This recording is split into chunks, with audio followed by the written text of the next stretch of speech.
They've run out of room at the morgue, but they haven't run out of respect for the dead at Cremona Hospital. The next batch of the lost waiting for cremation are laid out in the hospital chapel before collection. Their families couldn't even say goodbye. They're all in quarantine. It's a recurring theme now. Everyone dies alone.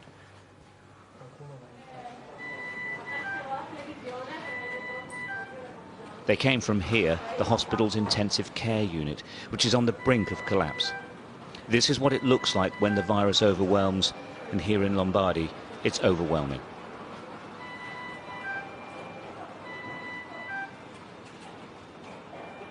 These patients are critically ill. In all probability, they won't make it.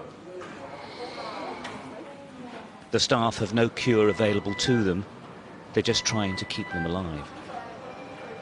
Every 13 to 16 hours, they turn the patients over to relieve the pressure on the lungs. Without doubt, she wouldn't survive without constant attention.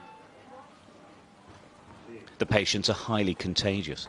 Where possible, they're observed from a distance, but most of the time, that isn't possible.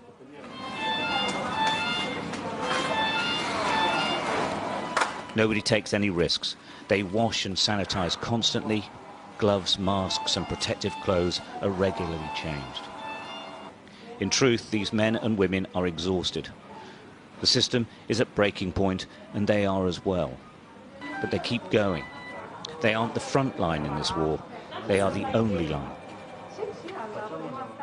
It's a very dangerous, is a disaster, is a tsunami. And we are here 12 hours a day. Only we are go to home for a few hours and come back here for the work, because we are here for the patients. The first, perhaps only bit of good news for the teams here is this man. We couldn't approach him, he's still too weak, but he waved. He is recovering. After 2 weeks, he is getting better. In that 2 weeks, though, not one other person on this ward improved, or worse, they died. What's really interesting here is that now they've had to extend the intensive care unit, but now it is absolutely full. It's absolutely full in every hospital in Lombardy. They're hoping that some can be taken away. And the other really frightening development is that the patients are getting much, much younger because they are not being treated in hospital because there's no room for them.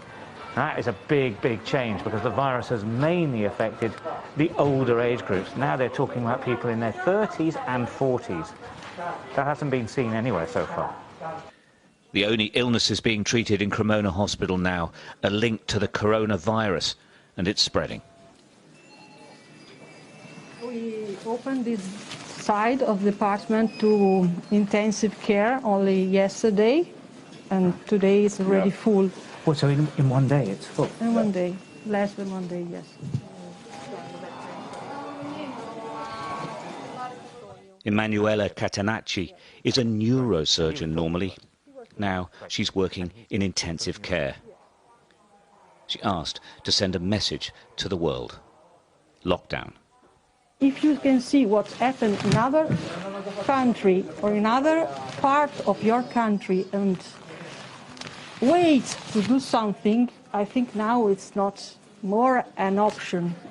Maybe at the beginning we didn't know exactly what would be happen, but now we know what happened. It's you don't think that it's happening here and it can't happen everywhere else. It will. Because it will, if you don't do anything to stop it. In Lombardy, they haven't run out of hope, but they're struggling with pretty much everything else. They're waiting for the epidemic to peak, but it could be weeks. It could be much longer. Stuart Ramsey, Sky News, Cremona, Italy.